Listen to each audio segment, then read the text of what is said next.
HSC মানবিক বিভাগের শিক্ষার্থীরা অর্থনীতি প্রথম পত্র অধ্যায় ৫ অর্থাৎ শ্রম বাজার এই অধ্যায়টির উপরে এখন আমরা টপিক ভিত্তিক আলোচনা করব। শ্রমের ধারণা উৎপাদন কাজে নিয়োজিত মানুষের শারীরিক ও মানসিক সকল কর্মপ্রচেষ্টাকে শ্রম বলা হবে। শ্রম হইতে গেলে সেটা কি হইতে হবে? শারীরিক শ্রম হইতে পারে বা মানসিক শ্রম হইতে পারে। শ্রমের বৈশিষ্ট্যগুলো কি কি? শ্রম হতে হবে জীবন্ত উপকরণ। শ্রম ক্ষণস্থায়ী, কারণ এটি সঞ্চয় করা যায় না। শ্রমিক ও শ্রম পরস্পর অবিচ্ছেদ্য, কারণ শ্রমকে দেয়, শ্রম দেয় শ্রমিক। শ্রম একটি গতিশীল উপাদান। শ্রমিকের কি থাকবে? বা শ্রমের দর কষাকষির ক্ষমতা থাকবে। এরপরে শ্রমের থাকবে উৎপাদনের উপকরণ, যেটা যোগান বৃদ্ধি কি হবে? সময় সাপেক্ষ। শ্রমের যোগানের বিপরীত সম্পর্ক বিদ্যমান থাকবে। শ্রমের যোগানের কি থাকবে? বিপরীত সম্পর্ক বিদ্যমান থাকবে। শ্রমের দক্ষতা কোনো নির্দিষ্ট সময়ে একজন শ্রমিক যে পরিমাণ কাজ করতে পারে তাই শ্রমের দক্ষতা। অর্থনীতিবিদ মেহতা বলেন, শ্রমের দক্ষতা বলতে শ্রমিকের সামর্থ্যকে বোঝায়, যা থেকে শ্রমের উৎপাদনশীলতা তৈরি হয়। শ্রমের দক্ষতা শ্রমের দক্ষতার সূত্র হলো শ্রমের দক্ষতা EL equal Q by W T, যেখানে কিউ হচ্ছে কোয়ান্টিটি, অর্থাৎ আমি এই সময়ের ভিতরে কতটা কাজ করতে পারছি। যেমন উন্নত দেশসমূহে, যেমন আমেরিকা, জাপান, চীন ইত্যাদি দেশের শ্রমিকরা আমাদের দেশের শ্রমিকদের তুলনায় বেশি দক্ষ, অর্থাৎ কাজের সময় ডাব্লুটি একই থাকলেও উৎপাদনের পরিমাণ কিউ উন্নত দেশসমূহে বেশি দেখা যায়, অর্থাৎ ডাব্লুটি এটা আমাদের দেশেও ২৪ ঘন্টা, উন্নত বিশ্ব ২৪ ঘন্টা। তাদের কি আছে? উৎপাদনের পরিমাণ অর্থাৎ কোয়ান্টিটি উন্নত দেশসমূহে বেশি দেখা যায়, ফলে শ্রমের দক্ষতা বেশি পরিলক্ষিত হয়। শ্রমের দক্ষতার নির্ধারক সমূহ, অর্থাৎ শ্রমের দক্ষতা কিসের কিসের উপর নির্ধারণ করে? এক, শ্রমিকের কি থাকতে হবে? কাজ করার ইচ্ছা থাকতে হবে, কাজ করার সামর্থ্য থাকতে হবে, উন্নত যন্ত্রপাতি, কারখানার পরিবেশ, সংগঠনের কার্যকারিতা। শ্রম বাজার শ্রম বাজার শ্রম বাজার বলতে এরূপ একটি বাজার কাঠামো বোঝায় যেখানে শ্রমিকের চাহিদা থাকবে, যোগান থাকবে। এই যোগানের ভিত্তিতে একটি নির্দিষ্ট মজুরিতে শ্রমিকের শ্রম ক্রয় বিক্রয় করা হবে, সেটিকেই বলা হবে শ্রম বাজার। শ্রম বাজার শ্রম বাজার তিন প্রকার। পেশাভিত্তিক শ্রম বাজার, মানে পেশাভিত্তিক বলতে বোঝায় শিক্ষকতা, চিকিৎসা, এগুলোকে পেশাভিত্তিক শ্রম বাজার বলা হয়। দক্ষতার ভিত্তিতে শ্রম বাজার, যেমন ফ্রিল্যান্সিং করা, এটা দক্ষতার ভিত্তিতে, এরকম অনেকগুলো শ্রম বাজার আছে।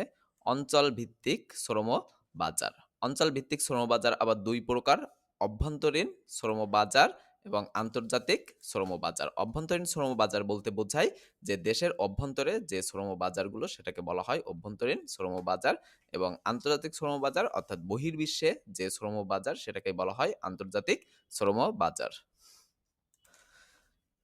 বিভিন্ন দৃষ্টিকোণ থেকে শ্রম বাজারকে কয়েকটি শ্রেণীতে ভাগ করা যায়। নিচে শ্রম বাজারের প্রকারভেদ তুলে ধরা হলো। বাংলাদেশি শ্রমিকদের আন্তর্জাতিক শ্রম বাজার ক্রমপরিবর্তনশীল।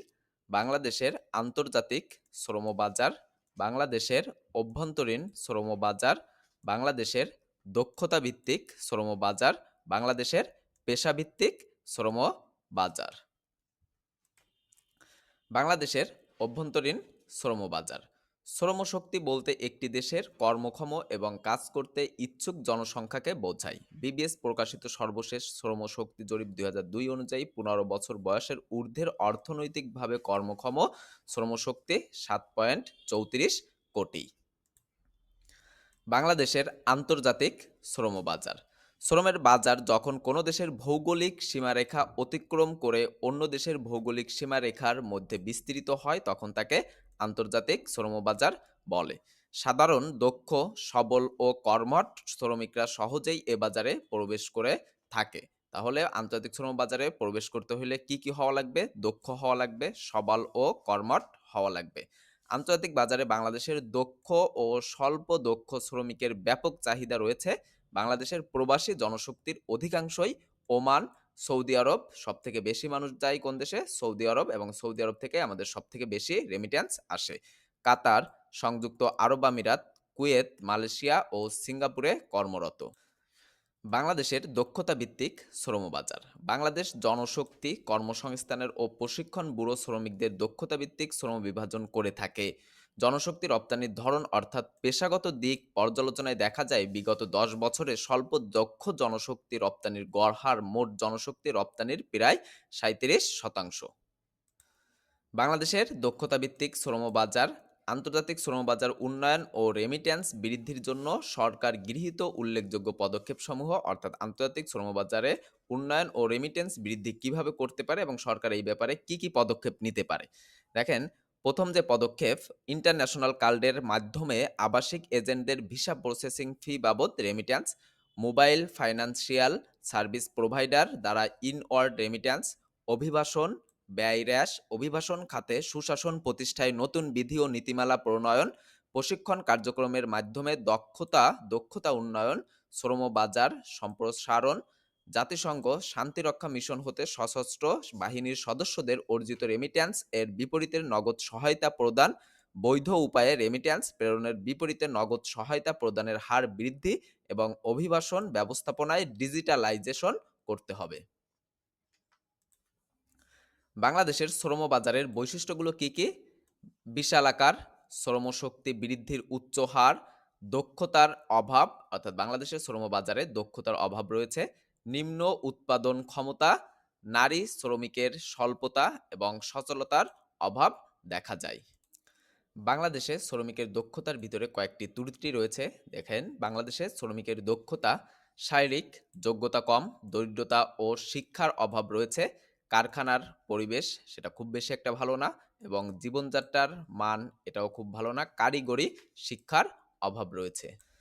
বাংলাদেশের শ্রমিকদের স্বল্প মজুরি হারের কারণ সহজলভ্য শ্রম, অর্থাৎ বাংলাদেশে যে শ্রমগুলো সেই শ্রমগুলো খুব সহজেই পাওয়া যায়, স্বল্প কর্মসংস্থান, শ্রমিক সংঘের দুর্বলতা, ত্রুটিপূর্ণ নিয়োগ পদ্ধতি, সামাজিক প্রতিবন্ধকতা, দক্ষতার অভাব, অধিক জনসংখ্যা এবং দারিদ্র্য।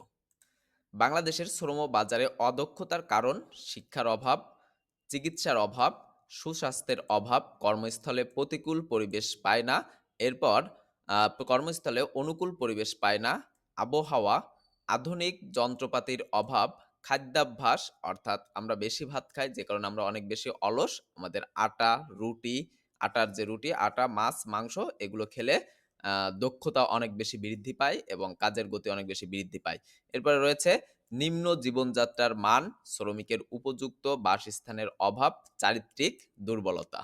বাংলাদেশের শ্রম বাজারের দক্ষতা বৃদ্ধির উপায় কারিগরি ও বৃত্তিমূলক প্রশিক্ষণ সম্প্রসারণ, শিক্ষা ও প্রশিক্ষণের মান উন্নয়ন, প্রযুক্তি জ্ঞান বৃদ্ধি, উদ্যোক্তা উন্নয়ন, নারী শ্রমিকদের অংশগ্রহণ বৃদ্ধি, শ্রমিকদের স্বাস্থ্য ও নিরাপত্তা নিশ্চিতকরণ, সরকারি ও বেসরকারি খাতের সমন্বয়, আন্তর্জাতিক মান অনুযায়ী প্রশিক্ষণ, শ্রমিকদের অধিকার ও ন্যায্য মজুরি নিশ্চিতকরণ, শ্রম বাজারের তথ্য ভাণ্ডার গঠন। শ্রমের গতিশীলতা।